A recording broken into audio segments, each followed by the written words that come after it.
Hi guys, welcome to my channel. My name is Reading Bear and I hope you are ready for some more stories. And today, we will take a look at some new revenge content. If you enjoyed my content, please don't forget to subscribe to my channel and post some bear emojis in the comment.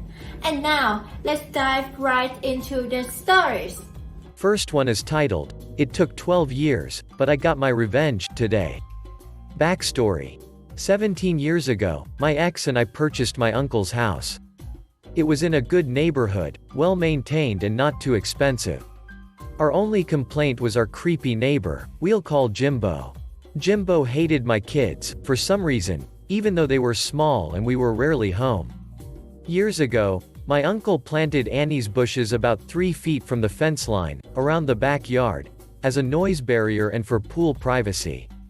I was meticulous in making sure the bushes were properly manicured and didn't encroach on the neighbor's property. I kept them fairly tall, but below the roofline. These bushes had been a source of contention between my uncle and Jimbo for years and carried on after we moved in. This is important. Fast forward 2 years, my ex and I split, leaving me pregnant with number 4 and facing what was going to be losing a child alone. This was much to Jimbo's delight.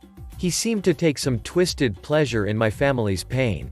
He made sure my kids and I heard his snarky comments about my deceased child, often. I couldn't afford to move and I wasn't willing to uproot my family, because a gross old man was determined to show the world how much of an a-hole he could be.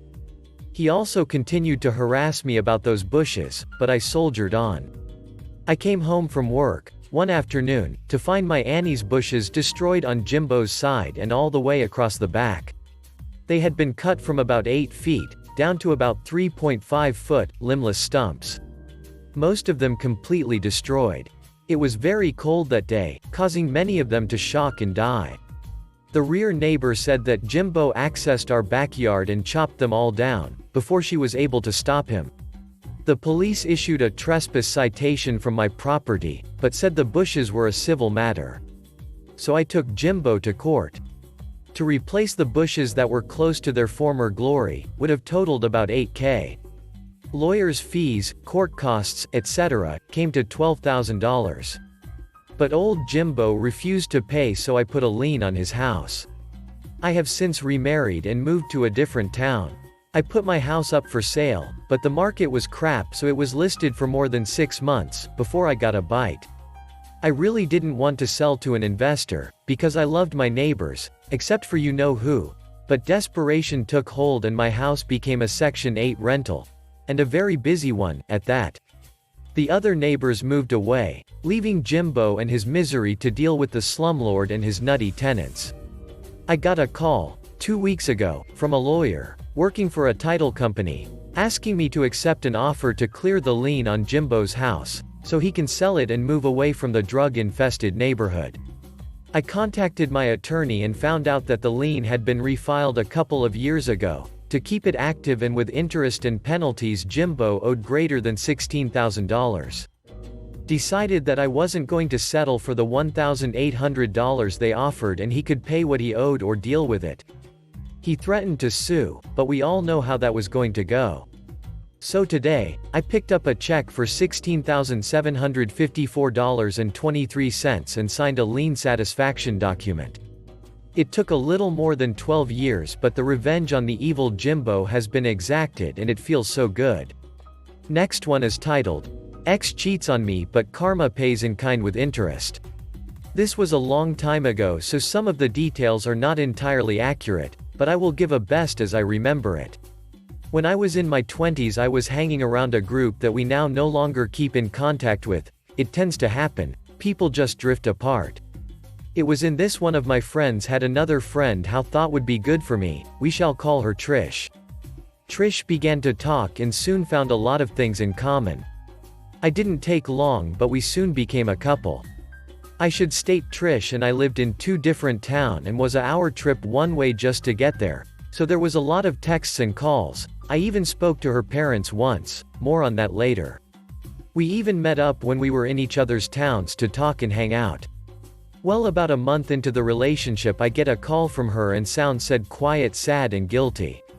She confesses that had slept with another guy a day before. This was a shock to me, having never been cheated on before, but I continued to listen. She was sorry as it just happened. Now if this was it, I might have forgiven her and given her a second chance. But it didn't.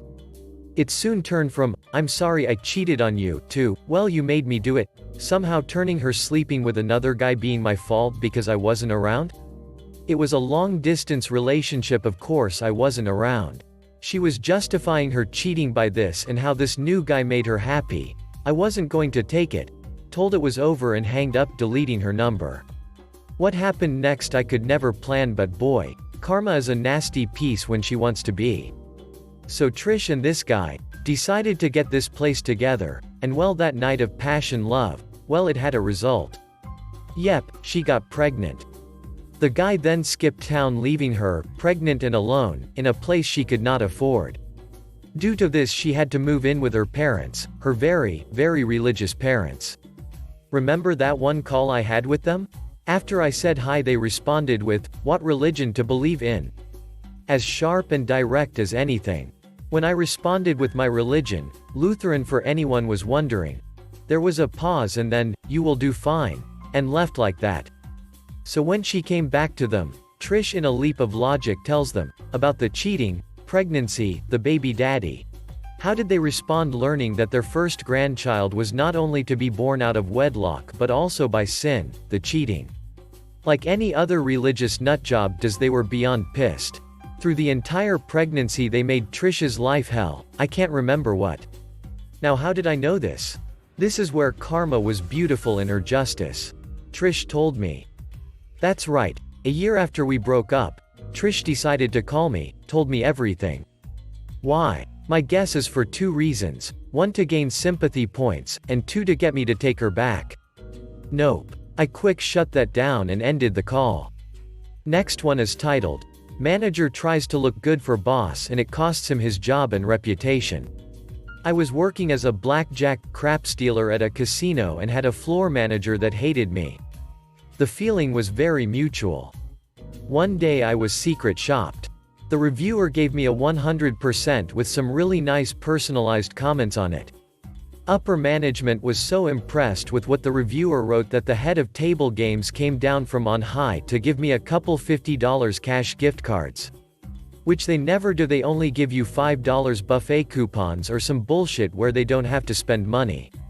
Anyways, this has all happened in front of a whole floor manager, so he reaches into his pocket and pulls out a card for an entry into a drawing for a $10 cafe credit and tells me I did good.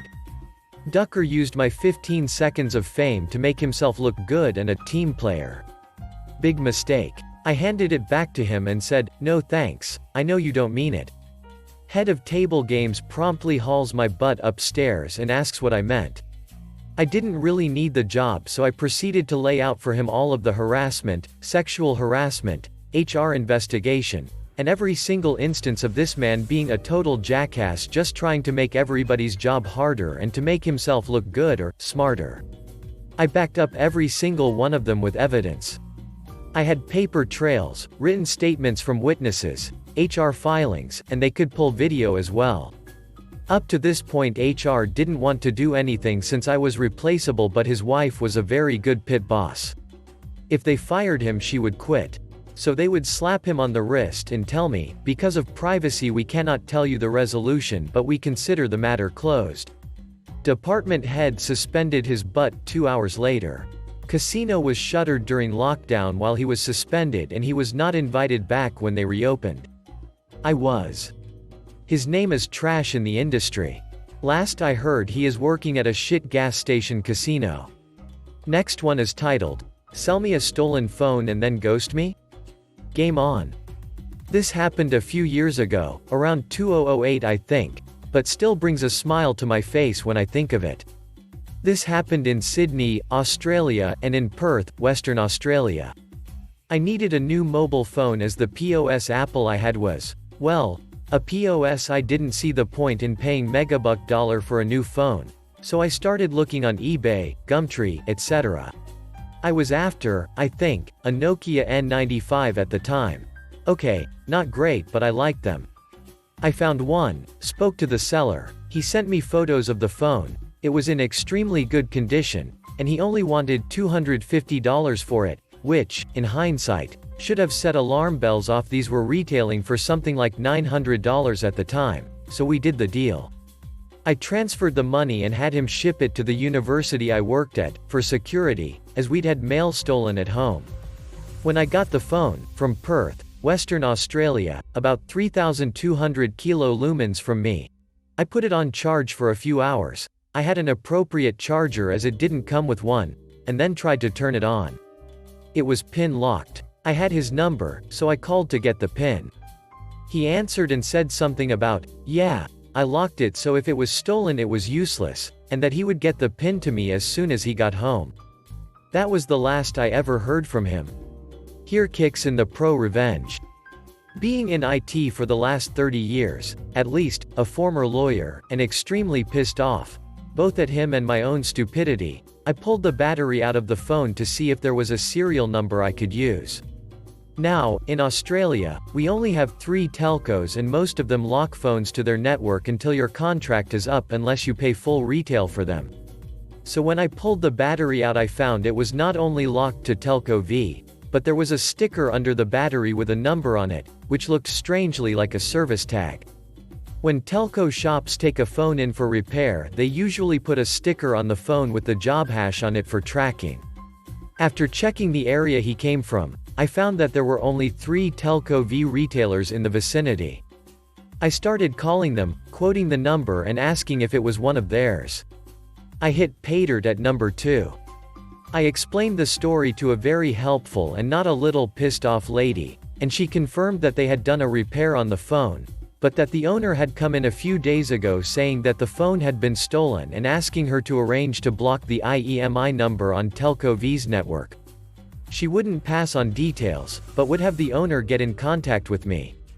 I get a call the following day from a young lady, obviously relieved that someone had found her phone, and explained to her how I ended up with it. I gave her the name of the guy the first bought it from, and it turns out that he is the boyfriend of her BFF. He had been at her place for a party a few weeks ago and had obviously pocketed the phone. She was a university student, i.e. broke, and wondering how to replace it. She couldn't afford a new phone plus still paying for this one. I assured her she'd get her phone back, but I wanted to get the police involved and she agreed wholeheartedly. She reported it to her local police station, while I did some digging on my end to try to get my money back. Fortunately, he had a rather unique surname, so after some digging, I found an address near the area from which he'd shipped the phone. I called and spoke to, as it turns out, his mother and said I was a friend, and could I have his mobile number. She gave it to me, asked how I knew her son, so I told her the whole story. She was livid. She also gave me his father's number. I asked her not to say anything until I had spoken to his father and the police. She agreed. His father called me back from a road trip. Turns out he's an executive, state manager I think, for a large bank in Western Australia. He was a little hesitant to get involved at first, but after I told him that my next call would be to the CEO of his bank, asking how he liked having the father of a known criminal working for them, he caved. He called me back a few hours later, after talking to his son, and assured me that the money would be transferred to my bank account within the hour, and he would take it out of his son's hide when he got home. He was furious, saying that son had admitted everything and was scared shitless as to what I might do. He apologized again, and said, "You do what you have to do."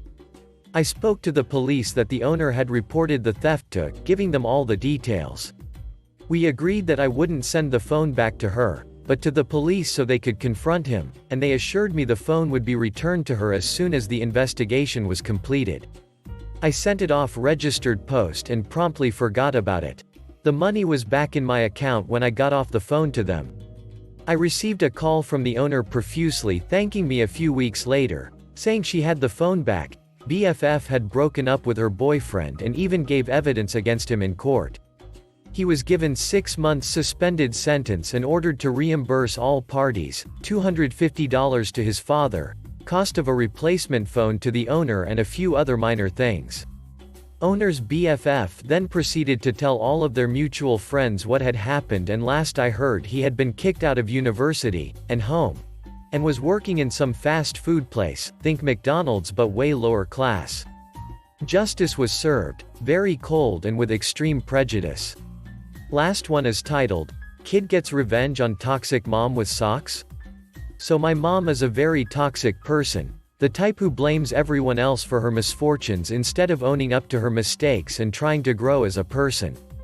Always has to be the victim, always has to one-up whatever problems you're having.